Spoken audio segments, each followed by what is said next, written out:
Hi there, I hope you're having a good day. Welcome back to another video.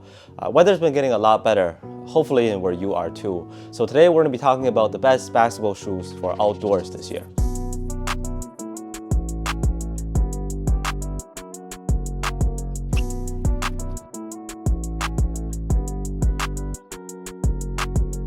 When we're talking about outdoor use, the most important standard, I assume, is also durability. You know, how well can the shoe last on like rough surfaces? Tough time never lasts. Only tough people last. So I picked out a few that work really well for me. I try not to make assumptions, so these are the ones that I personally used outdoors. Before we start, I just want to say that when it comes to outdoor use, for me the best options sometimes are just older beaters that I retired from indoors, or like cheap budget shoes, because you wouldn't want to use a brand new pair of like a $200 shoe, let's say, straight outside, right? You can even wear running shoes or training shoes if you like. Anyways, these are the best outdoor options released this year. Let's get started. The first one on this list, I have the Son of Flash. So this is not just one of the best outdoor options, but also one of the best performers this year in general from my experience. The Son of Flash also is made up of these small lightning patterns. Indoor traction is already top tier, and on an outdoor court, they're holding up just fine for me. I was a little worried about these individual lightning patterns breaking up, but so far I haven't had any issues. Very similar to another shoe that you'll see very soon. It's a really good balance of comfort, speed, and responsiveness. Over time, as these guys break in, you'll feel even more fluent with your movements in these. The upper materials are also supportive enough to give you the stability needed as an outdoor shoe. So yeah, Son of Flash is one of my go-tos. I'm really hoping that they can release more colorways too. Next up, I'm gonna throw a surprise pick maybe, and that is the Nike Air Deldon. This is a perfect example of using a pair that you can buy at a great price, because I got these at the Nike outlet for like $44 Canadian. In USD, that's like less than 35 bucks. So yeah, this was a nasty steal. They fit true to size. Keep in mind that this is the signature shoe of a WNBA player, so it runs in women's sizes. Luckily, my size 10.5 men's is the largest they had, which is a women's size 12. The fly ease does work. I mean, if you really want to just push your feet into it, you can. A little bit of a gimmick, not the best fit if you have high volume feet. Performance-wise, this really just feels like an old school hoop shoe from Nike. No crazy bounce or compression underneath your feet, but it's got a decent step-in comfort and full-length air strobo. I did play in these indoor first, but I didn't really like the grip, especially on my usual dusty court.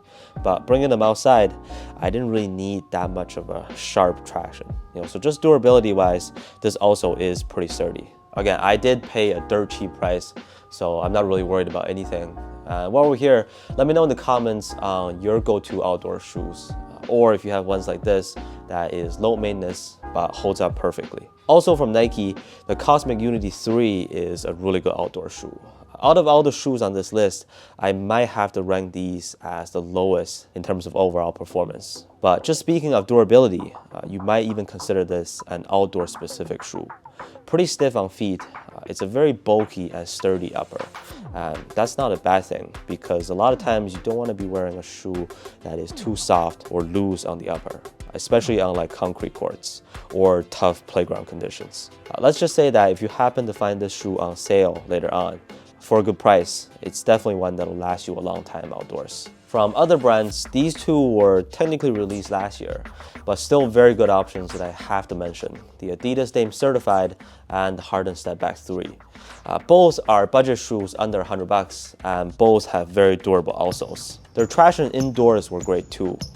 With mostly a mesh upper, breathability is good for the summertime, and the bounce midsole should be responsive enough for most people. If I have to pick one between these two, probably Dame Certified for a little bit more bounciness and heel compression. And also another good outdoor shoe would be the Puma Court Rider Chaos.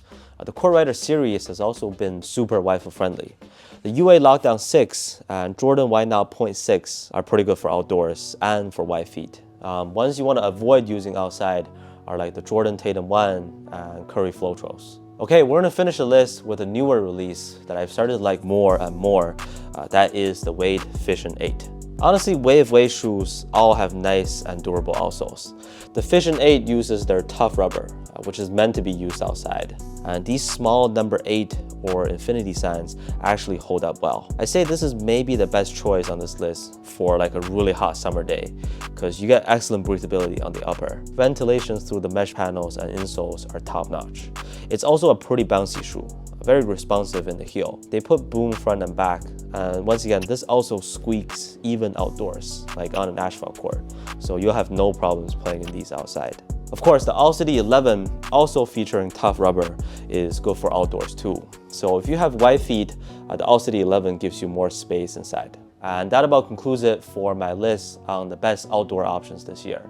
Again, I know that outdoor choices can be very diverse, so please feel free to share with us your go-to outdoor shoes as of now. I'll also try to update again later on in the year. Hope you're all having a great start to the summer.